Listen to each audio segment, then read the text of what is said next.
días, iglesia. ¿Cuál es el secreto para lograr un cambio verdadero? Tenemos cosas todos en nuestra personalidad que a veces no nos gusta, a veces tenemos cosas en nuestro entorno que no nos gustan, tenemos diferentes situaciones que queremos cambiar. ¿Y cuál es el secreto para lograr un cambio verdadero? A veces estos cambios que queremos hacer vienen por nuestros propios deseos. ¿Quién no quiere, verdad? A veces tener mejor salud, tener una mejor situación en su ambiente laboral. ¿Quién no quisiera tener mejores condiciones en su familia, mejor armonía? Pero a veces los cambios vienen por situaciones externas. Y entonces resulta que ya no quiero cambiar la salud por voluntad propia, sino porque fui al doctor y me puso contra la espada de la pared, me hicieron exámenes y me toca. Resulta que a veces queremos, nos presionan a hacer un cambio porque en nuestro trabajo nuestro jefe nos puso contra la espada y la pared y si no hacemos un cambio, entonces ponemos en riesgo nuestro trabajo. O puede ser que el cambio venga porque nuestra familia a gritos pide de desesperación que cambiemos. Entonces, hoy vamos a estar viendo ese secreto para lograr un cambio verdadero. Y lo vamos a hacer a la luz de Nehemías 5. Entonces pueden ir buscando Nehemías 5.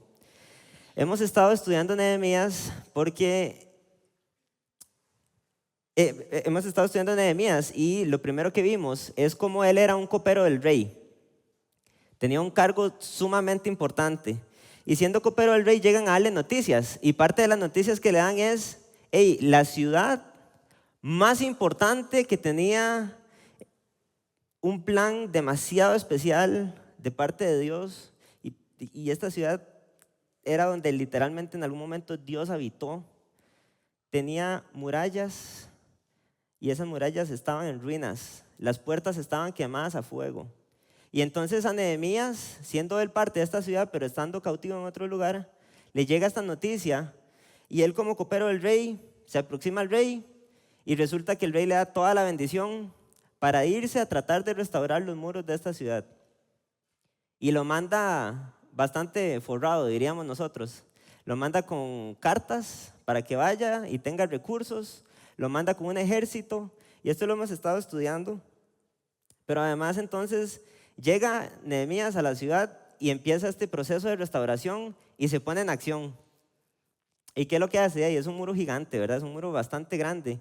Hace una división por familias. Entonces, Pablo, su familia esta, Jonah, usted con esta, y ahí va y divide a todos. Bueno, no hay ningún Pablo ni ningún Jonah ahí en ese texto, pero divide a todo el pueblo en familias y pone cada uno a restaurar un pedacito de esos muros.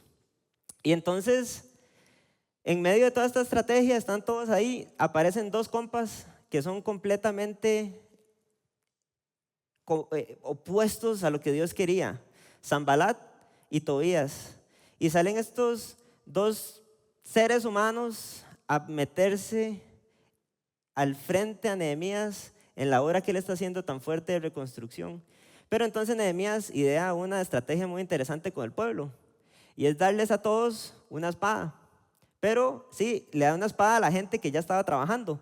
Entonces, con una mano trabajaban y con otra mano tenían la espada por aquello que los llegaran a atacar. Y en medio de esta hazaña, toda esta gente empieza a lograr reconstruir este muro. La historia que vamos a ver hoy, hay personas que la ubican después de que el muro está completamente construido y hay gente que la ubica ahí cuando están terminando. La Biblia no dice el tiempo exacto, pero vamos a ver cómo hay una amenaza externa, ¿verdad? Que era la de Tobías y la de Sanbalat. Y la lograron mitigar con darle una espada a cada uno. Pero hay una amenaza interna que empieza a suceder.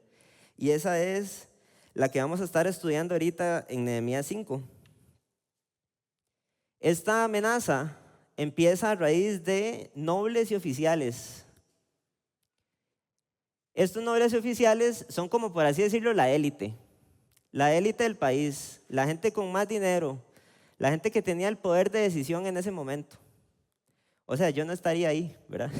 Si fuera hoy en día, no seríamos probablemente muchos de nosotros. Pero los nobles y oficiales tenían todo el poder en este momento económico, y ellos son los que están causando esta amenaza interna que vamos a estar estudiando en Nehemías 5.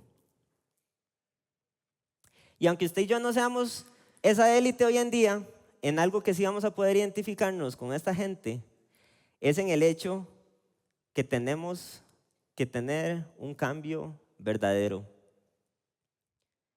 Entonces, vamos a ver que todos tenemos algo que cambiar. ¿Usted tiene algo que cambiar? Yo tengo algo que cambiar.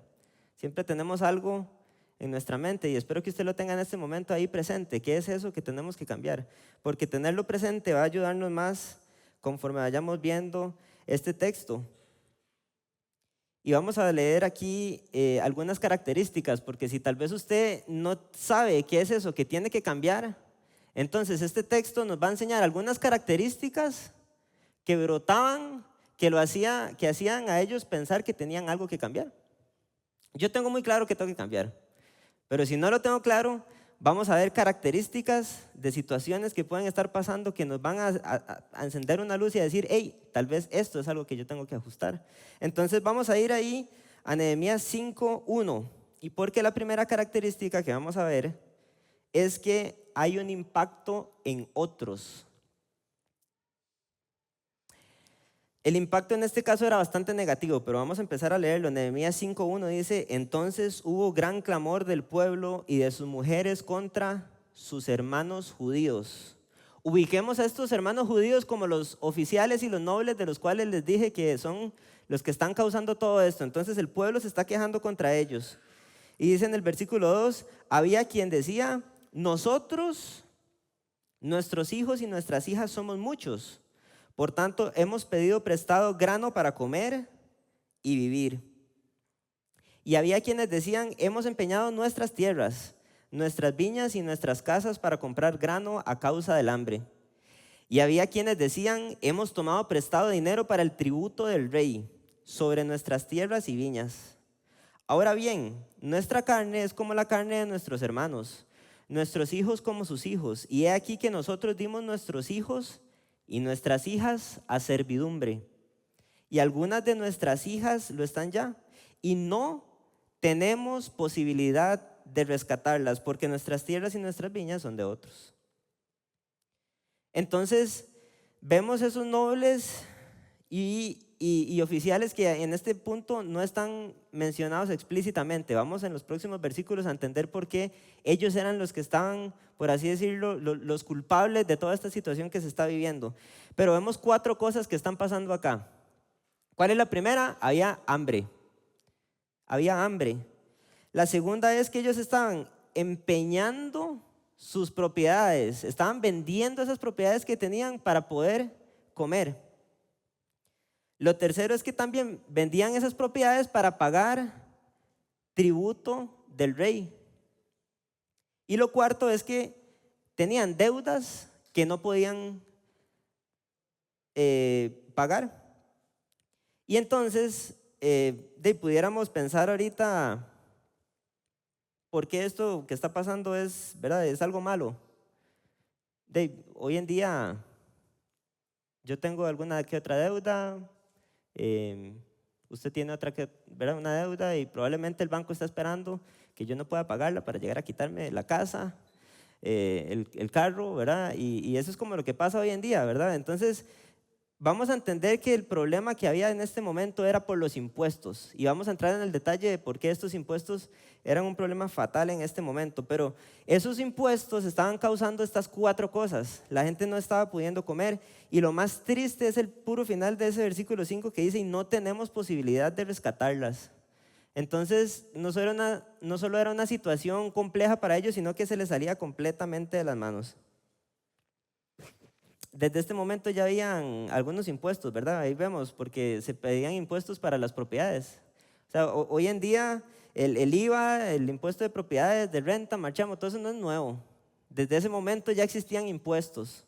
y ya estaban desangrando completamente al pueblo. Entonces, vemos cómo había una necesidad de un cambio en este pueblo. Algo tenía que cambiar, ya la situación era insostenible.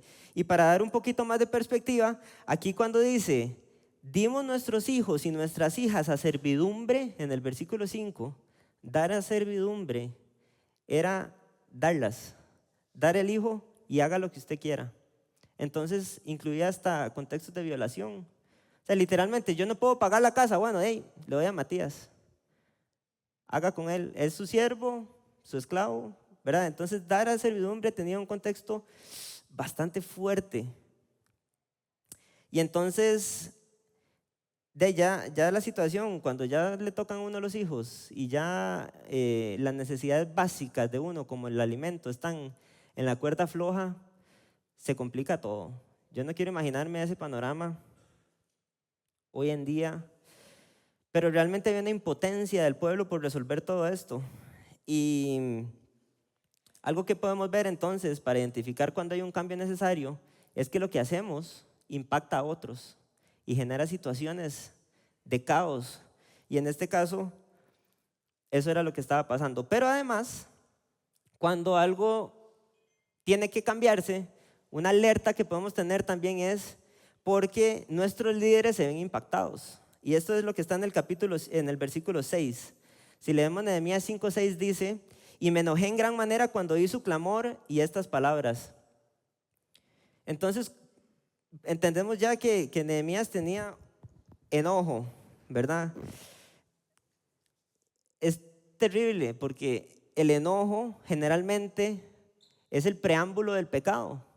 La Biblia dice, airados pero no pequéis.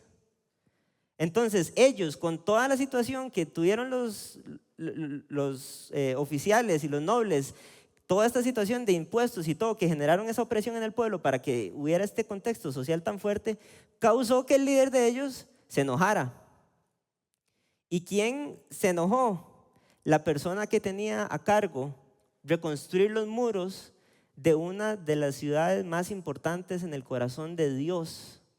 Entiéndase que esta ciudad, ahí es Jerusalén, es la ciudad de donde eventualmente nació Cristo. O sea, Dios tenía un propósito fuertísimo con esta ciudad.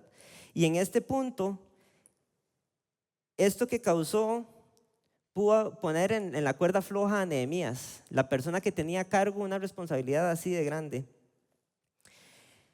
Entonces, bueno, voy a ahora sí explicar un poquito el tema de por qué los intereses eran bastante malos para este contexto. Y eso está en Deuteronomio 23:19. Dice, no exigirás de tu hermano interés de dinero, ni interés de comestibles, ni de cosa alguna, de que se suela exigir interés. Del extraño podrás exigir interés, mas de tu hermano no lo exigirás, para que te bendiga Jehová tu Dios en toda obra de tus manos en la tierra donde vas para tomar posesión de ella. Dice también Éxodo 22:25, cuando prestares dinero a uno de mi pueblo, el pobre que está contigo, no te portarás con él como logrero, ni le impondrás usura. Usura es ese costo extra. Entonces yo le presto 1,000 colones y usted me devuelve 1,500. Esa es la usura, ese es el interés, es lo mismo. Resulta que el interés era válido, pero para extranjeros, no para los hermanos. Ellos como pueblo no se debían de cobrar intereses entre ellos. ¿Le ha pasado a usted que ocupa una platilla y le pide a algún hermano? Y entonces resulta que usted le devuelve todo y el hermano le dice, pero sabe, hay interés, ¿verdad? ¿Dónde está? Entonces, dentro del pueblo no debían de haber intereses. ¿Sí me estoy dando a entender? E inclusive, si el interés era, si al que le estamos cobrando era alguien extranjero, podíamos cobrarle interés, pero hay una salvedad, que no fuera pobre, porque en Éxodo dice, si le prestares dinero de mi pueblo al pobre, entonces podían tener esa consideración cuando también había alguien pobre. Y esto fue lo que causó el enojo a Nehemías. Él dijo, ellos están haciendo algo completamente en contra de la ley de Dios. La orden de Dios era no cobrarse intereses. Se están cobrando intereses entre ellos, se están clavando un pie, ¿verdad? Ellos mismos, ellos como pueblo, y están generando toda esta situación. Pero sí realmente quisiera poner en perspectiva que entonces, cuando una situación afecta a otros, afecta a nuestros líderes, y a esas personas hasta estamos cercanos a hacerlos pecar. Bueno, gracias a Dios Nehemías no pecó. Y vamos a ver ahorita más adelante en el texto cómo él realmente tuvo una actitud diferente, pero ellos le terminaron de poner la cáscara de banano a su líder. Entonces, si estamos generando algo negativo en nuestros líderes, jefes, autoridades, pudiera ser una alarma también. Hay algo que cambiar. Una característica también de algo que tenemos que cambiar es que es sumamente evidente y no tiene excusa. Cuando usted se enfrenta a esta situación, se queda sin palabras. Vean lo que dice Nehemías 5:7.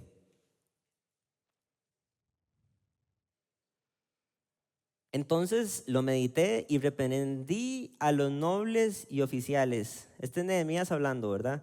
Reprendí a los nobles y a los oficiales y les dije: ¿exigís interés cada uno a vuestros hermanos? Y convoqué contra ellos una gran asamblea. Y les dije: nosotros, según nuestras posibilidades, rescatamos a nuestros hermanos judíos que habían sido vendidos a las naciones. Y vosotros vendéis aún a vuestros hermanos y serán vendidos a nosotros. Y callaron, pues no tuvieron que responder. Entonces, no hay excusa. Ellos, toda la situación, no tuvieron que responder. O sea, ¿qué le voy a decir? Sí, estamos haciendo esto, está mal. ¿Se ha visto usted en esa situación? Tengo algo que cambiar. Y resulta que alguien llega a abordarme con el asunto. Hey, ¿qué pasó?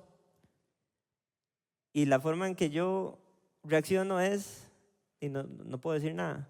Ahora, qué bonito porque vemos también aquí una actitud completamente humilde. Yo me he preguntado, ¿verdad? ¿Qué haríamos nosotros si fuéramos esos nobles oficiales y nos llaman a una sesión para tratar algo que debemos de cambiar? Dice aquí el pasaje que los reprendí.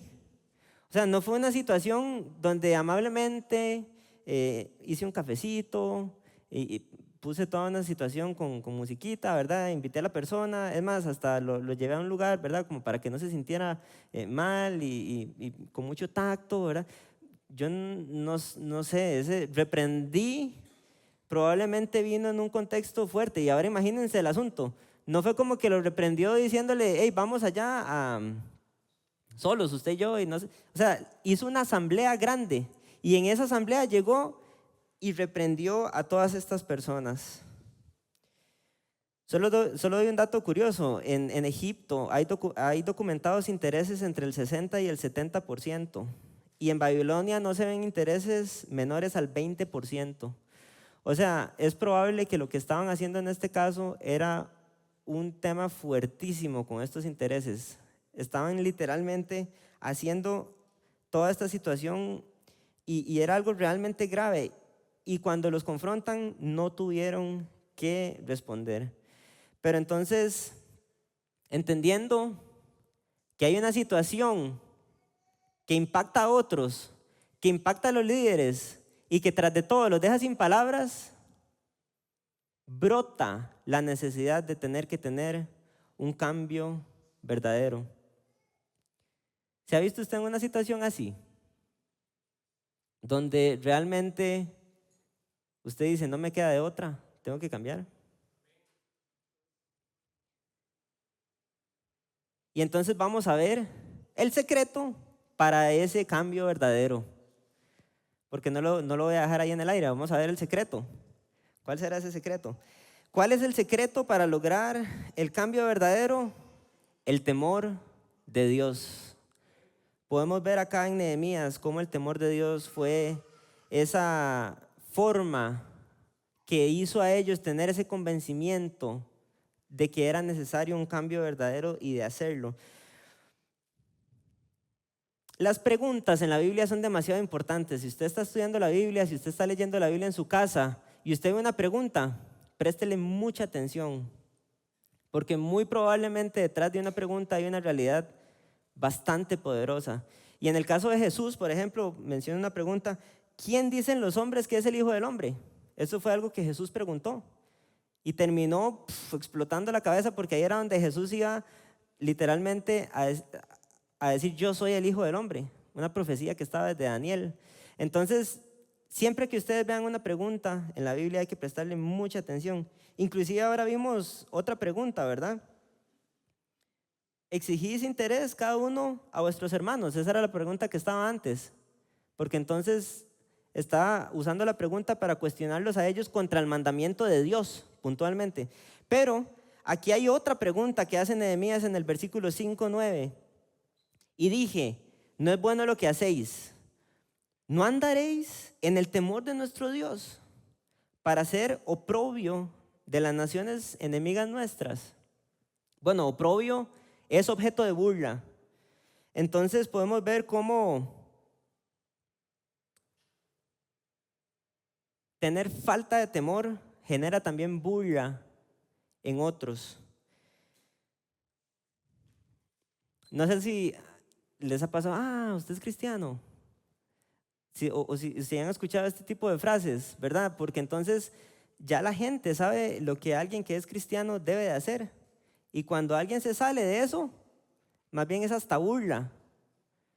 Entonces, no era la decepción para ellos. Ellos son el pueblo de Dios y están cobrándose intereses y desangrándose entre ellos mismos. Con que son el pueblo de Dios, ¿verdad? Entonces, esto es justo el oprobio del cual Nehemías los quería librar, y les dice: hey, ustedes tienen que tener temor de Dios. Y lo hace con esta pregunta retórica. Con temor de Dios Noé preparó el arca. Hebreos 11:7 dice: por la fe Noé, cuando fue advertido de Dios acerca de cosas que aún no se veían, con temor preparó el arca en que su casa se salvase. También Abraham mostró temor de Dios cuando ofreció a su hijo Isaac. Dice Génesis 22:12: y dijo: no extiendas tu mano sobre el muchacho ni le hagas nada, porque yo conozco que temes a Dios, por cuanto me rehusaste tu hijo, tu único hijo. Ese evento donde estás sacrificando, bueno, temor de Dios hubo ahí. Dice también que las parteras, cuando querían matar a los niños en Moisés siendo uno de esos niños, el rey de Egipto le pidió a las parteras que mataran a todos los niños de cierta edad para abajo. Entonces, el temor de Dios hizo que esas parteras no quisieran matar a los niños y le desobedecieran a ese rey.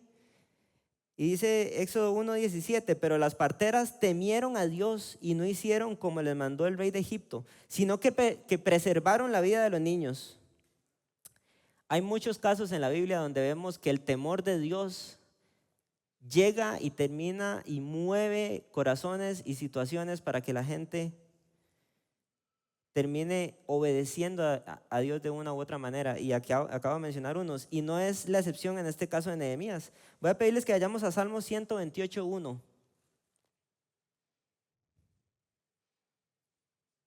Porque aquí vamos a poder ver cómo el temor de Dios, el salmista lo liga directamente con bendición, pero además lo liga con obediencia. Dice: bienaventurado todo aquel que teme a Jehová, que anda en sus caminos.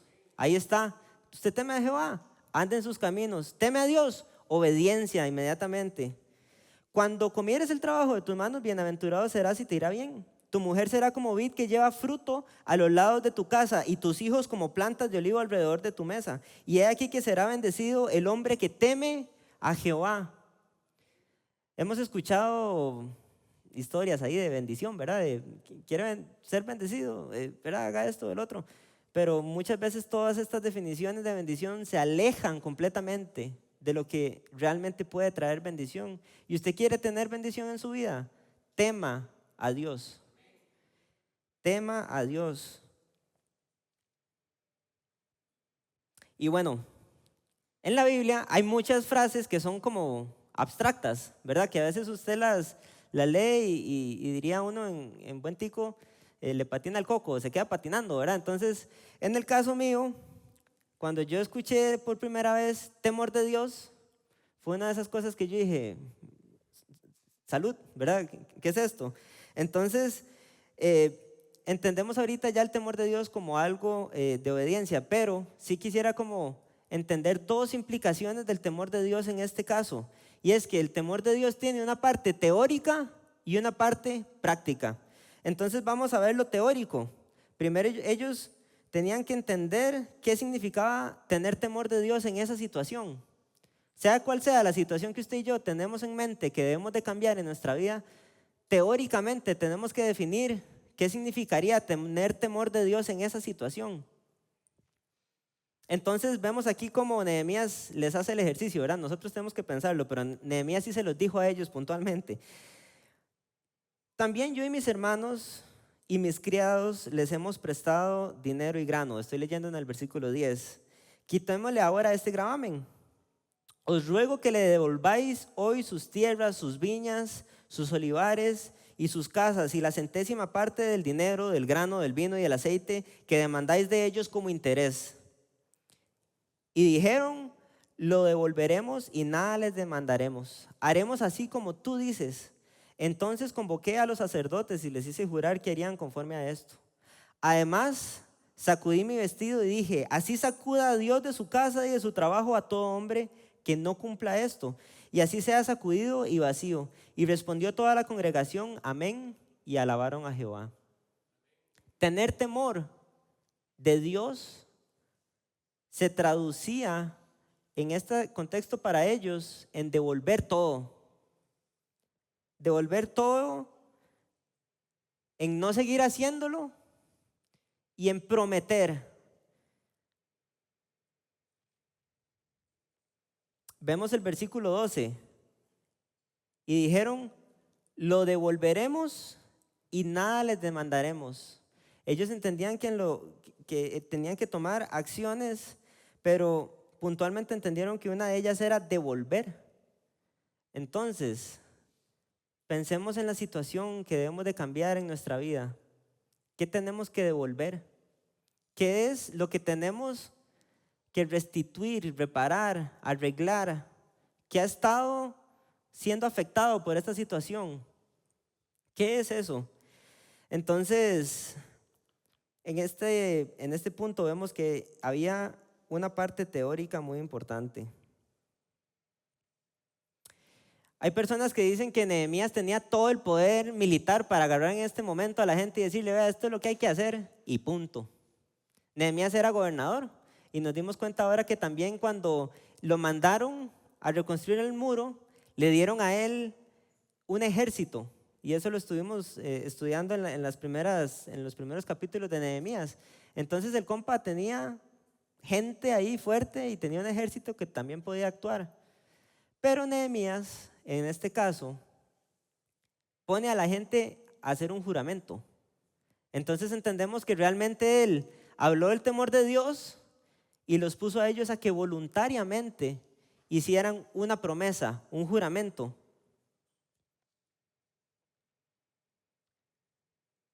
Entonces, lo teórico en este caso incluía devolver, no volverlo a hacer y voluntariamente unirse.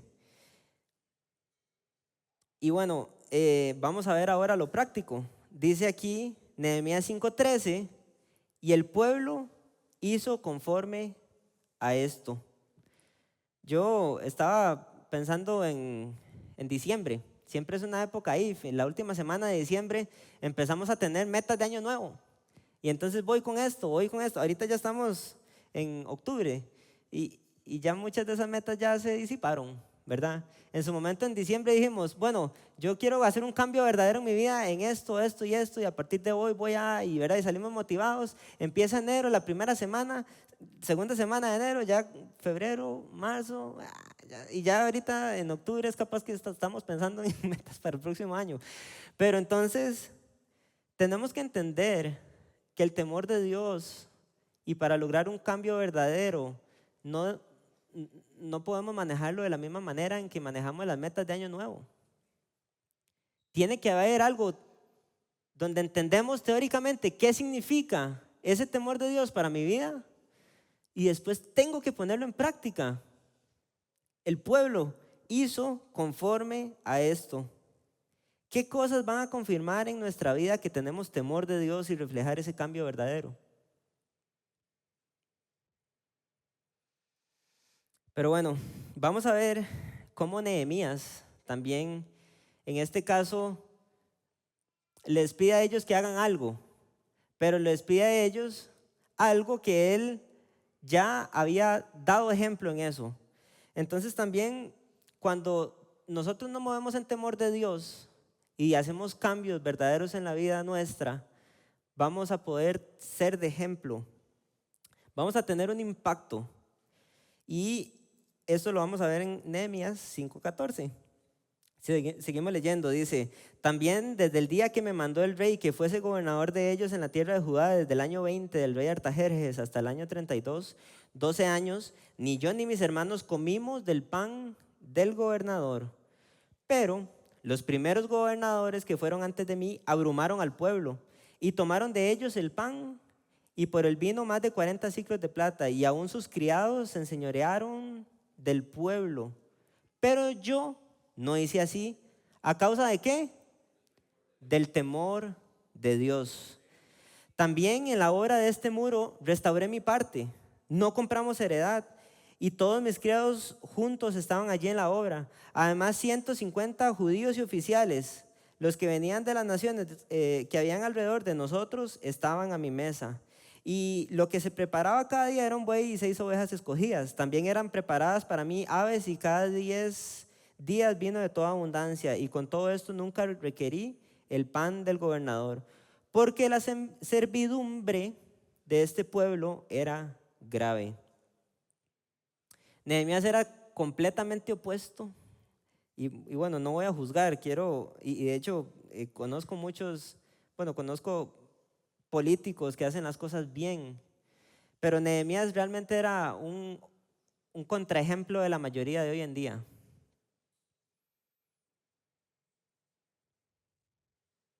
Él como gobernador tenía perfectamente todo el derecho de tomar el pan del gobernador. Él podía obtener esta comidita, ¿verdad?, que le correspondía. Él podía cobrarle al pueblo.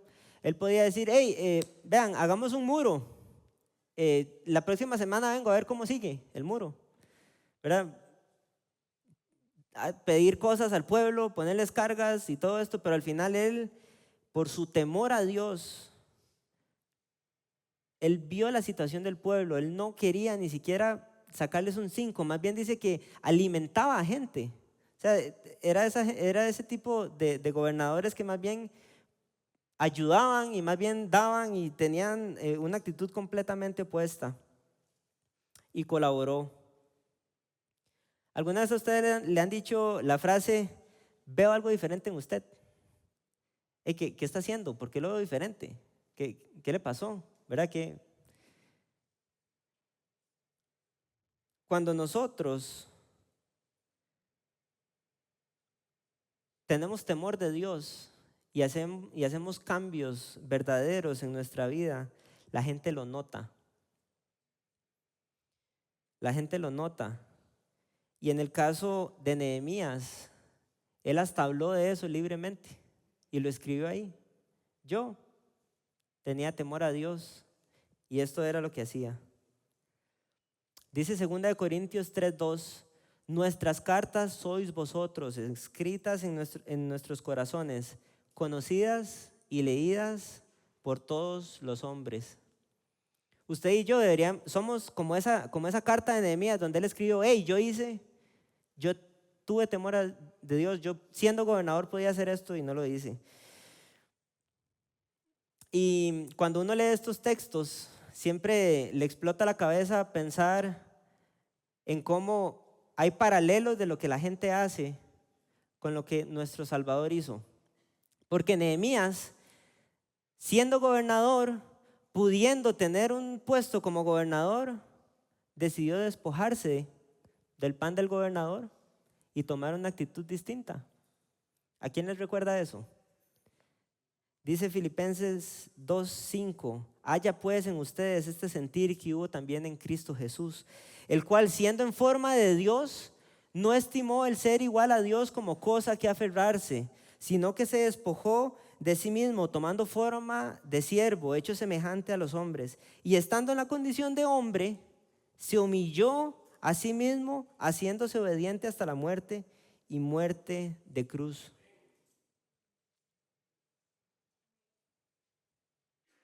Cuando hablamos de temor de Dios, cuando hablamos de hacer un cambio verdadero en nuestra vida, no estamos hablando de nada nuevo que Jesús mismo no haya experimentado. Él se despojó de todo eso que tenía y hizo la obra más maravillosa que hemos podido. Y hoy cantábamos la última canción, me gustó demasiado. Y estábamos hablando de esto que hizo Jesús, ¿verdad? Pero entonces, realmente el temor de Dios, otros lo ven y es necesario que tomemos este tipo de actitudes diferentes por temor a Dios. Yo estaba vacilando con un amigo, sí, no voy a decir quién, pero cuando nosotros teníamos o cuando tenemos algo que no sabemos muy bien si va bien la cosa, entonces generalmente nos acercamos a alguien que cuando yo llegue y le haga la pregunta, hey, ¿esto está bien? Me va a decir, sí, sí, está bien. Ah, bueno, excelente, ¿verdad? Entonces ya un compita que le confirma lo que uno está haciendo, ¿ah? En el caso de Nehemías, él pudo haberse acercado a estos otros gobernadores, ¿verdad? Que está bien, que le estemos cobrando impuestos. Sí, claro, está bien, sí, de todos, a todos ellos les servía, para todos ellos estaba bien, era un interés muy interesante. Y no fue el caso de Nehemías. Nehemías fue como que en una situación de esta se acercara a alguien que realmente le hubiera dicho, hey, vieras que no, eso no está bien, ¿verdad? Es más, él fue esa persona que entendió que eso estaba mal. Y es diferente completamente a lo que nosotros hacemos. Pero bueno, definitivamente el temor de Dios hizo un cambio y ese cambio impactó a otros. Pero además vamos a ver que Dios no se olvida de las cosas que hacemos, de estos cambios que damos. Dice en Nehemías 5:19, acuérdate de mí para bien, Dios mío, y de todo lo que hice por este pueblo. Un hombre que temía a Dios y que tenía un ejemplo tan íntegro, no pediría a Dios algo en contra de su voluntad. Nehemías entendía que al él hacer algo conforme a lo que Dios quería, iba a ponerlo en la mente de Dios. Estuvimos estudiando cómo estar en la mente de Dios. Bueno, teniendo temor de Dios, cumpliendo, obedeciendo, tomando decisiones que hacen cambios verdaderos en su vida. Y Dios no se va a olvidar de eso. Y esa es la última frase que pone ahí Nehemías. Dice Hebreos 6:10, porque Dios no es injusto para olvidar vuestra obra y el trabajo de amor que habéis mostrado hacia su nombre, habiendo servido a los santos y sirviéndoles aún. Y 2 Corintios 5:10 dice, porque es necesario que todos nosotros comparezcamos ante el tribunal de Cristo, para que cada uno reciba según lo que haya hecho mientras estaba en el cuerpo, sea bueno o malo. Todo, absolutamente todo lo que usted y yo hagamos está siendo visto por Dios. Él lo ve y Él no se va a olvidar, Él no es injusto, dice Hebreos. Él lo va a tener ahí y va a darnos recompensa en el tribunal de Cristo, sea bueno o sea malo. ¿Qué era esa cosa que usted quiere cambiar en su vida? ¿Qué es eso que usted tiene ahí en su vida que requiere un cambio? Resulta que ahora hay una motivación más para hacerlo, y es que Dios se va a acordar de ese cambio que usted hoy en día haga, de ese esfuerzo que usted haga hoy por tener temor de Él y obedecer en temor de Dios y hacer un cambio en su vida.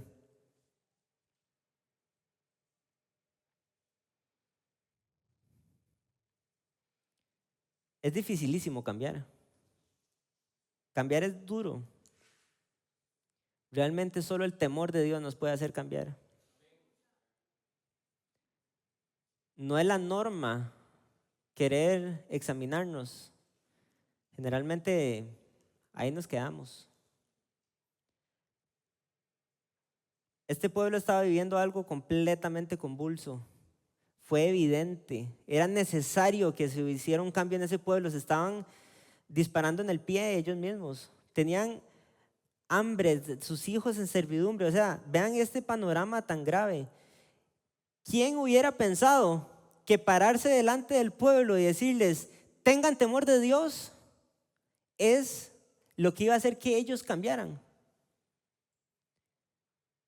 Yo, no sé si han visto historias como de Nayib Bukele en El Salvador, ¿verdad? Haciendo cambios en seguridad y todo este asunto. La vez pasada escuchaba cómo ellos dijeron que querían hacer el cambio y no sabían ni siquiera qué hacer. Y tenían una reunión y lo que hicieron fue ponerse a orar. No conozco el detalle de todo lo que pasó ahí, ¿verdad? Y no quiero hablar de política, y voy a dejar el tema abierto. Pero lo que está claro es que para cambiar un pueblo completo, la estrategia que Nehemías usó fue apuntarlos al temor de Dios. No va a ser ese el secreto para que usted y yo tengamos esa libertad para cambiar. Amén. Y tras de todo tenemos una motivación mayor y es que Dios se va a acordar de eso. Quiero pedirle que por favor cierre sus ojos.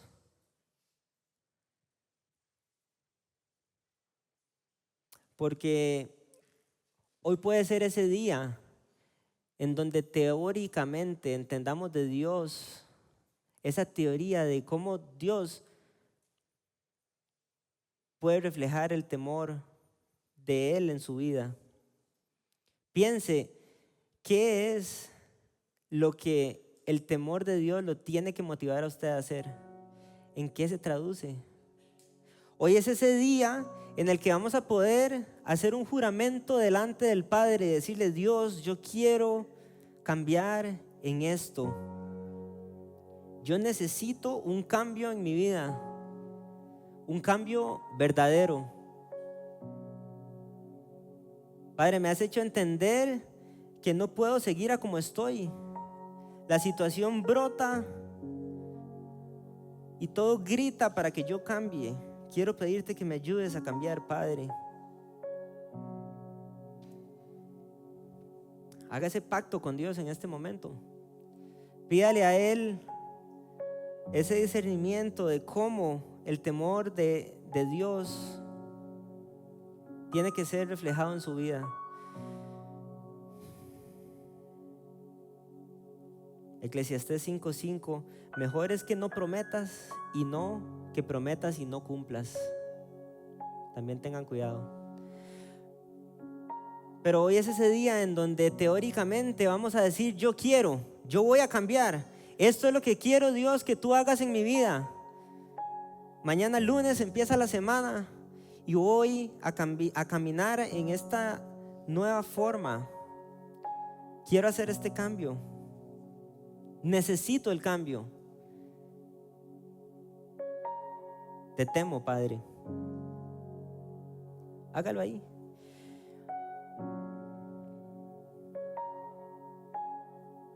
En esa misma actitud de oración quiero decirle que el cambio mayor, la gente que más tuvo un cambio fue el pueblo mismo.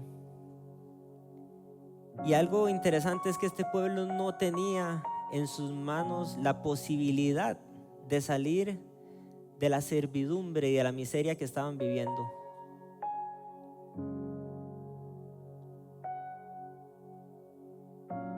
El cambio para ellos significó acudir a Nehemías.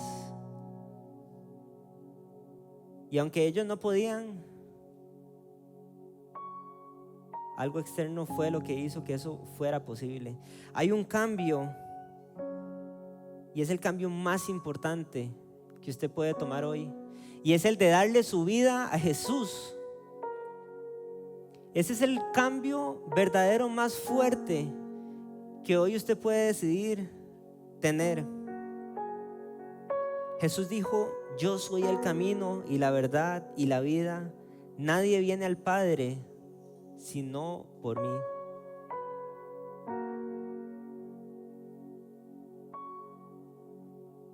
La circunstancia actual suya sin Jesús es un caos aún más grande que el que estaba viviendo el pueblo en esta servidumbre que tenía. Dice Romanos 3:23, por cuanto todos pecaron y están destituidos de la gloria de Dios. Romanos 6:23 dice que la paga del pecado es muerte. Si hay algo seguro sin Jesús, es que hay muerte eterna. Pero ocupamos tener a Jesús en nuestra vida para poder llegar al Padre. Ese es el mayor cambio que hoy en día usted puede dar.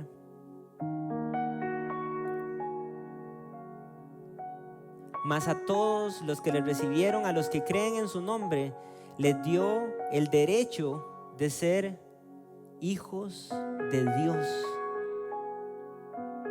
Ese es el cambio que usted ocupa hoy en su vida.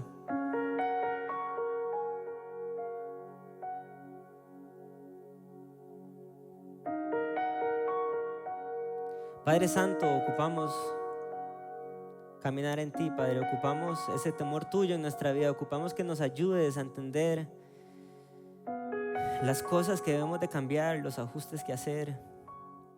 No queremos esperarnos a una situación externa que nos presione a tener que cambiar.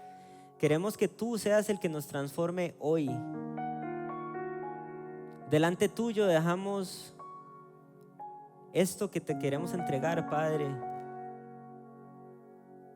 para que tú lo moldees, lo cambies, o lo quites de nuestra vida, nos hagas entender qué es lo que tenemos que hacer, Padre. Gracias porque te podemos buscar a ti. Por estos ejemplos de hombres de temor que nos dejaste en la Biblia, que han hecho ejemplo y hoy nos motivan a querer transformar nuestras vidas en temor a ti. Bendice esta mañana y todo lo que sigue. Bendice esta tarde. En el nombre de Jesús. Amén.